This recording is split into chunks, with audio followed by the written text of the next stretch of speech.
శ్రోతలకు కథలహరికి స్వాగతం. ఒక నక్క అత్యాశతో ఏనుగు ఖడ్గమృగం మధ్య గొడవ పెట్టాలని ప్రయత్నించింది. కానీ చివరకు జరిగిన సంఘటన చూసి తలదించుకుని పారిపోయింది.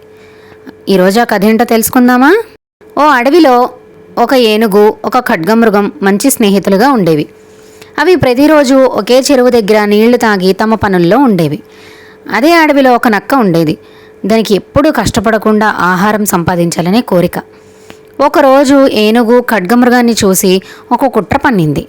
మొదట ఏనుగు దగ్గరికి వెళ్ళి, నీ స్నేహితుడు ఖడ్గమృగం ఉన్నాడే, అందరికీ తానే అడవిలో బలవంతుడని చెప్తోంది అని అంది.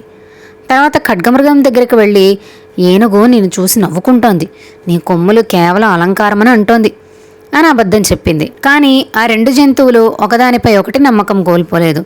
అవి మంచి స్నేహితులు. అవి కలుసుకుని నక్క మాటలను చర్చించుకున్నాయి. వెంటనే నక్క చేసిన కుట్ర అర్థమైంది. దానికి బుద్ధి చెప్పాలని నిర్ణయించుకున్నాయి.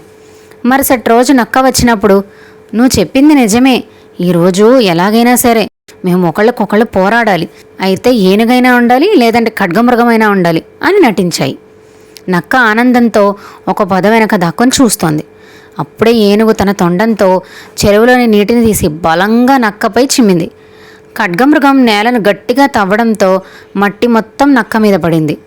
భయంతో, అవమానంతో నక్క అక్కడి నుంచి పారిపోయింది. అప్పటి నుంచి అది ఇతరుల మధ్య చిచ్చు పెట్టడం మానేసి తన ఆహారం కోసం తన పనేదో తను చేసుకునేది. మీ అభిప్రాయం ఏంటి? నక్క చేసిన తప్పుకు సరైన శిక్ష పడిందా? కమెంట్ సెక్షన్లో తెలియజేయండి. హలో, ఈ కథ మీకు నచ్చింది కదా?